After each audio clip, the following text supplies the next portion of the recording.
بسم الله الرحمن الرحيم. الحاقة ما الحاقة وما أدراك ما الحاقة كذبت ثمود وعاد بالقارعة فأما ثمود فأهلكوا بالطاغية وأما عاد فأهلكوا بريح صرصر عاتية سخرها عليهم 7 ليال و8 أيام حسوما فترى القوم فيها صرعى كأنهم أعجاز نخل خاوية فهل ترى لهم من باقية وجاء فرعون ومن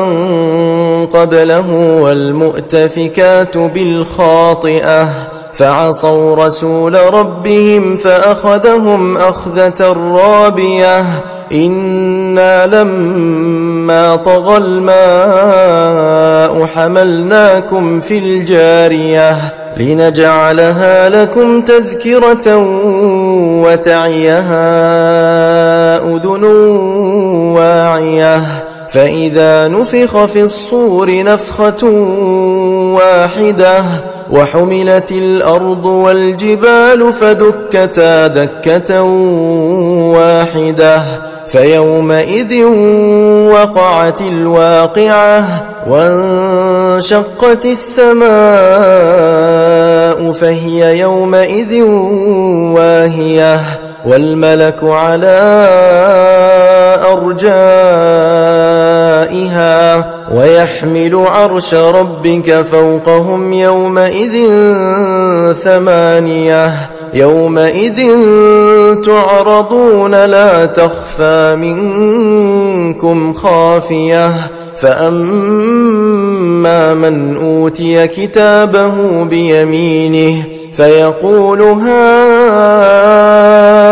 اقرءوا كتابيه إني ظننت أني ملاق حسابيه فهو في عيشة راضية في جنة عالية قطوفها دانية كلوا واشربوا هنيئا بما أسلفتم في الأيام الخالية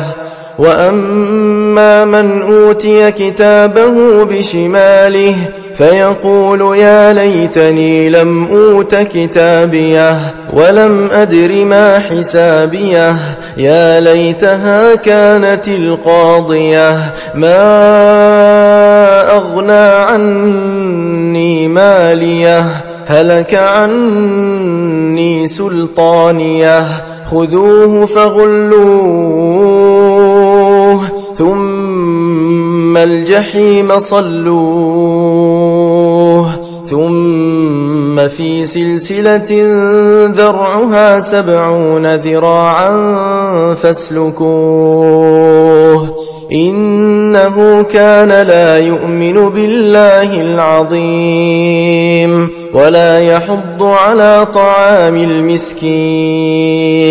فليس له اليوم هاهنا حميم ولا طعام إلا من غسلين لا يأكله إلا الخاطئون فلا أقسم بما تبصرون وما لا تبصرون إنه لقول رسول كريم وما هو بقول شاعر قليلا ما تؤمنون ولا بقول كاهن قليلا ما تذكرون تنزيل من رب العالمين. ولو تقول علينا بعض الأقاويل لأخذنا منه باليمين